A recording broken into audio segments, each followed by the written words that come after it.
Hi అండి, నేను విజయ వీరమాసనేని. నా ఛానల్ వాయిస్ ఆఫ్ విజయాకి మీ అందరికీ స్వాగతం. ఇక్కడ చూసారా, ఈ ఫోటోలు కనబడుతున్నాయి.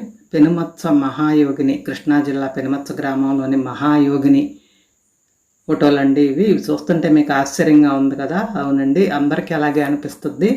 కానీ ఎంతో మహిమాన్వితమైన చాలా యోగాసనాలు, ప్రాణాయామాలు, చివరికి బ్రహ్మైక్యం పొందిన జీవ సమాధి అయిన మహిళ అనమాట ఆవిడ స్టోరీ అంటే ఇవాళ తెలుసుకుందాం. ఇదిగోండి, లోపల ఇలా ఉంటుంది అమ్మవారి, సీతమ్మ అమ్మవారి ఫోటో ఇలా ఉంటుంది. ఇక్కడ ఏపీఎస్ఆర్టీసీ రిక్వెస్ట్ స్టాప్ అని ఉంది కదా, పెనుమత్స గ్రామం అని చెప్పి. ఇది విజయవాడ నుంచి, పెనుమత్స గ్రామం కృష్ణా జిల్లా విజయవాడ నుంచి 40 కిలోమీటర్ల దూరంలో ఉంటుంది. అలాగే ఇటు గుడివాడ నుంచి 30 కిలోమీటర్లు, చల్లపల్లి నుంచి 20-30 కిలోమీటర్ల దూరంలో ఉంటుంది. మొన్న ఇక్కడ 25/3 నుంచి 2వ తారీఖు వరకు ఆరాధనా మహోత్సవాలు జరిగినాయి. అప్పుడు నేను ఇక్కడికి వచ్చానమాట. ప్రతి సంవత్సరం వార్షికోత్సవాలు జరుగుతాయి. అలా ఆఖరి రోజు నేను వచ్చాను. ఇప్పుడైతే మీకు ఆశ్రమం చూపిస్తాను, నాతో పాటు లోపలికి వచ్చేయండి.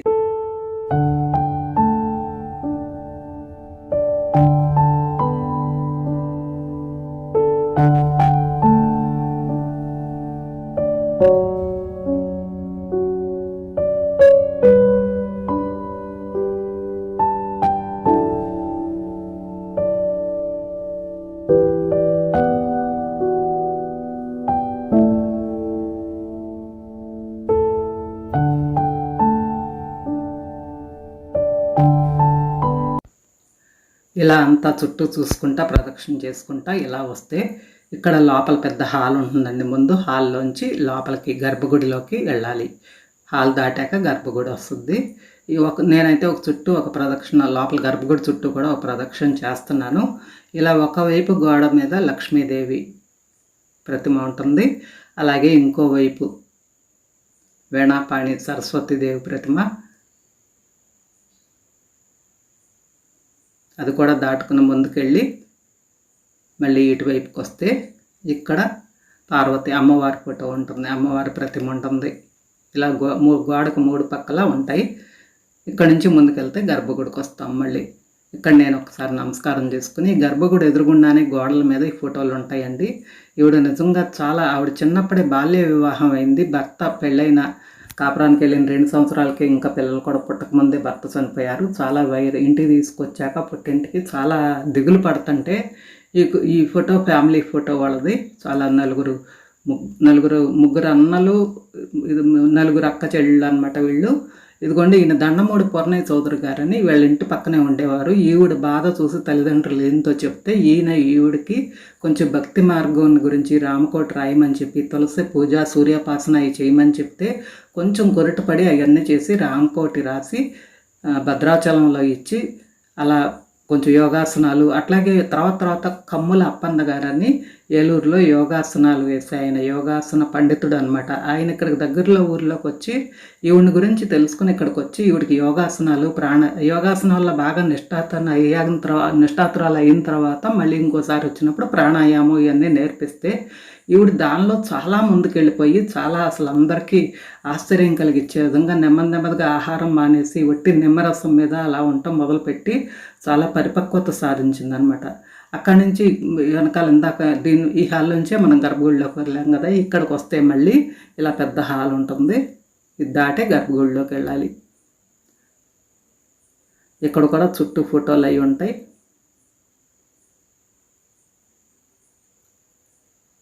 ఇక్కడ ఇది చూసారా, ఇది ఒక భోషాణం అనమాట. ఈ భోషాణంలో ఆవిడ లోపలికి వెళ్ళిపోయి దీన్నే తర్వాత బీరువా చేశారు. ఇట్లా అడ్డంగా భోషాణం లాగా ఉండేది. దీనిలో లోపల పడుకుని ఆవిడ తలుపులు వేసేయి. మళ్ళీ 4-5 నెలల తర్వాత తలుపులు తీసినా కూడా ఆవిడ చాలా సుగంధభరితంగా ఉండేదట. ఆవిడకి ఏమయ్యేది కాదు, లోపల తపస్సు చేసుకునేది అనమాట. ఆవిడ అసలు గాలి అనేది లేకుండా ఆహారాన్ని, గాలిని అన్నిటినీ నియంత్రించుకుందండి ఆవిడ. అసలు చాలా ఆ రోజుల్లో ఒక కమ్మ కుటుంబంలో పుట్టిన ఆవిడ అలా సాధించడం అనేది చాలా ఆశ్చర్యంగా, చాలా ఆనందంగా కూడా ఉంటుంది అందరికీ, దగ్గరలో ఉన్న ఊళ్ళో వాళ్ళందరికీ అనమాట. ఈ హాల్లో కూడా చుట్టూ ఇలా ఉంటాయి గోడల మీద. ఆ పైన ఫోటోలో చూసారా, ఆవిడని ఊళ్ళోకి తీసుకొచ్చినప్పుడు దర్శనం కోసం ఆ కారులో తీసుకొచ్చి ఒక ఎత్తైన మండపం మీద దేవాలయం దగ్గర ఒక ఎత్తైన మండపం వేసి దాని మీద దర్శనం ఇచ్చేదన్నమాట. అప్పుడు చుట్టుపక్కల గ్రామాల వాళ్ళకి తెలిస్తే విపరీతమైన జనంతో వచ్చేవారు, చూసి వెళ్ళేవారు. తల్లిదండ్రుల ఫోటో ఇది. నాగయ్య గారు, రామమ్మ గారు తల్లిదండ్రుల ఫోటో. ఈవిడ ఒంటి మీద బట్టలు కానీ దేని మీద ఆసక్తి ఉండేది కాదండి. కేవలం ఆవిడకి ఎప్పుడు బ్రహ్మైక్యం దేవుళ్ళు అందరూ కల్లో కనిపించేవారంట ఆవిడకి. అందరు లక్ష్మీదేవితో పార్వతి అందరితో మాట్లాడేదంట. ఆవిడ యోగాసనాలు చేసినప్పుడు కానీ ప్రాణాయామం చేసి ఆవిడ కలిగిన అనుభవాలన్నీ రాసేదనమాట. పేపర్ల మీద రాసి అవి బయటికి ఇసిరేస్తూ ఉండేది. అవన్నీ వీళ్ళు జాగ్రత్త చేసి తర్వాత పుస్తకం కింద వచ్చి ఇచ్చారనమాట. ఇక్కడ ఉయ్యాల్లో శ్రీకృష్ణుడితో పాటు ఆవిడ బొమ్మ కూడా ఉంది, చూసారా. ఒకసారి నేను కూడా ఉయ్యాల ఊపాను. ఇక్కడే పక్కన 2 గాజు పెట్లు ఉన్నాయి, చూసారా. ఇక్కడ అమ్మవారి తల వెంట్రుకలు, ఆవిడ తదనంతరం తల వెంట్రుకలు తీసి ఇక్కడ జాగ్రత్త చేశారు. ఇది ఇక్కడ వీళ్ళ వంశీకులు ఉన్నారు, ఇల్లు నన్ను కళ్ళకద్దుకోమంటే అద్దుకున్నాను అన్నమాట. చూసారా, జడలు కట్టి ఉంది. సంవత్సరానికి ఒకసారి వార్షికోత్సవం ముందు తీసి శుభ్రం చేసి ఆరబెట్టి మళ్ళీ ఇక్కడ పెడతారట. ఒకసారి నేను కూడా నమస్కారం చేసుకున్నాను. నాకేదో తాకగానే ఒక రకమైన ఇది అనిపించింది అనమాట. నిజంగా ఆవిడ బతికొండగా ఉన్న వెంట్రుకలు అనమాట అవి. చాలా పొడుగాటి జడ ఉండేదంట ఆవిడకి. నేను కూడా అలాగే నమస్కారం చేసుకున్నాను. దానికి పూల జడ కూడా వేశారు ఆ జడకి.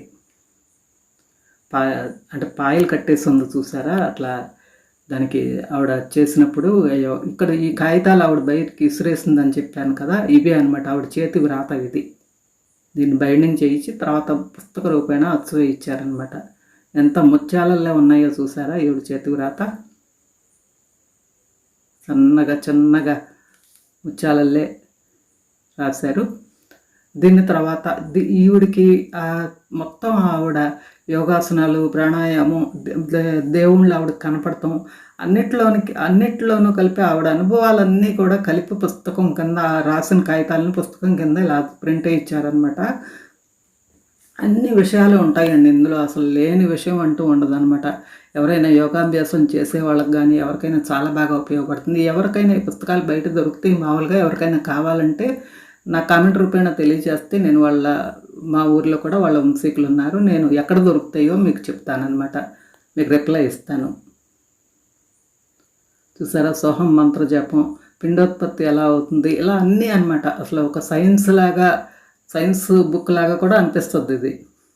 దేవుడికి సంబంధించిందే కాదు, సైన్స్ కూడా ఇందులో ఉంది. అన్నీ ఆవిడ స్వయంగా తెలుసుకున్న, ఆవిడ చేసిన ఆ యోగ నిష్టలో ఆవిడ చేసింది ఈ ద్వారా తెలుసుకున్నాయి అనమాట ఇవన్నీ కూడా. దాన్ని మళ్ళీ ఆ కాగితాలను మళ్ళీ ఆ పేపర్స్ని పెట్లో పెట్టేసి పెట్టారు. ఇక్కడ చూసారా, పాదాలు నాకు తీసి చూపిస్తున్నారు ఆవిడ పాదాలు అనమాట. వెండి పాదాలు చేయించారు.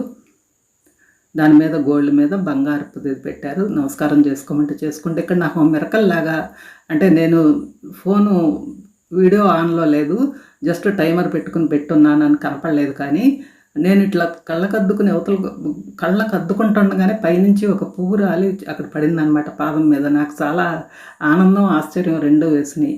అదే వీడియో అయితే పడి ఉండేది, కానీ ఫోటో కాబట్టి, టైమర్ పెట్టిన ఫోటో కాబట్టి ఫోటోలో అయితే తర్వాత కనపడుతుంది. ఇప్పుడు పువ్వు లేదు, ఇప్పుడు చూసారా పువ్వు వచ్చింది, పైనుంచి పడిందనమాట. నేను కళ్ళకత్తుకోగానే చాలా ఆనందం అనిపించింది నాకైతే. ఈ హాల్లోంచే మళ్ళీ బయటకు వస్తే బయట ఆఖరి రోజు అని చెప్పాను కదా, పూర్ణాహుతి జరుగుతుంది అనమాట. ఈ 9 రోజులు జరిగిన పూజలకి పూర్ణాహుతి జరుగుతుంది.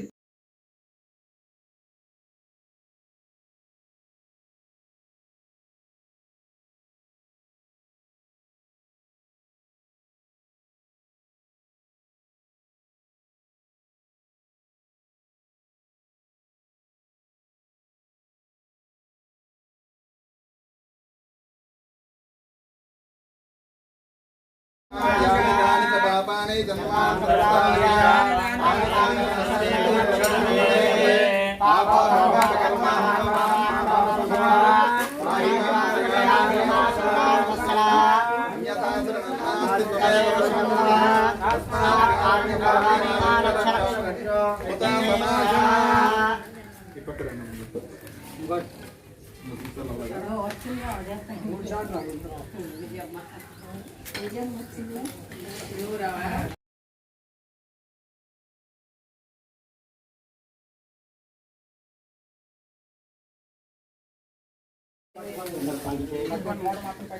అందరూ తాకారమ్మా. పూర్ణాహుతిముత్తమాంచుహోతి వై పూర్ణాహుతిః అథాయం వై పూర్ణాహుతిః అస్యామేవ ప్రతిష్ఠతి. అయం మహోత్తమయేతి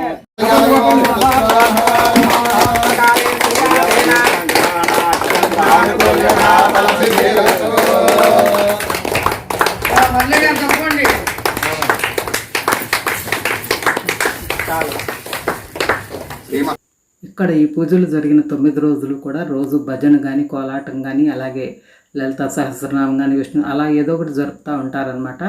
ఒక రోజు అలా జరిగేటప్పుడు ఇలా గంట దానంతట అదే ఊగటం మొదలుపెట్టిందట. అది కొంచెం నిదర్శనం, అమ్మవారికి ఏదో ఒక నిదర్శనం చూపిస్తుందా 9 రోజుల్లో అని అంటారనమాట ఇక్కడ ఉన్న వాళ్ళు.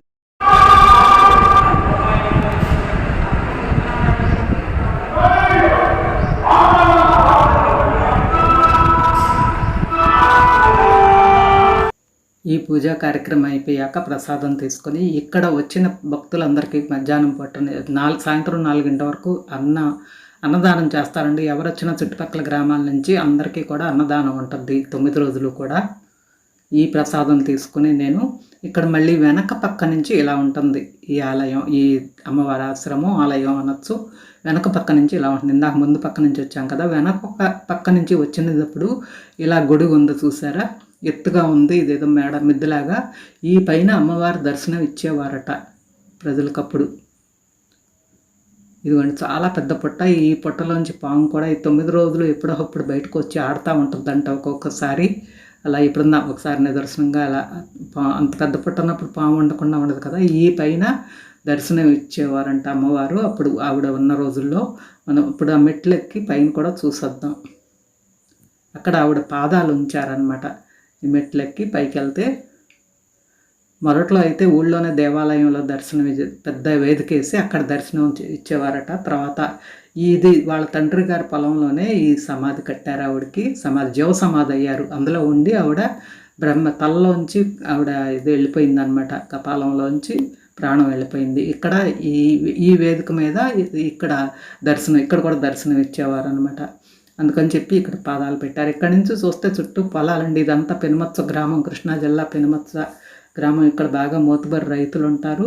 చాలా మంచి రైతు కుటుంబాలు ఉండే గ్రామం అనమాట. పాడి పంటలతో పచ్చగా ఉండే గ్రామం ఇది. ఎంత గ్రామం అనమాట. ఇక్కడ అంటే చాలల్లో కట్టారని చెప్పా కదా, చుట్టూ వ్యూ అంతా ఇలా ఉంటుంది. ఆ దూరంగా చెట్ల దగ్గర దాటిన తర్వాత ఊరు ఉంటుంది.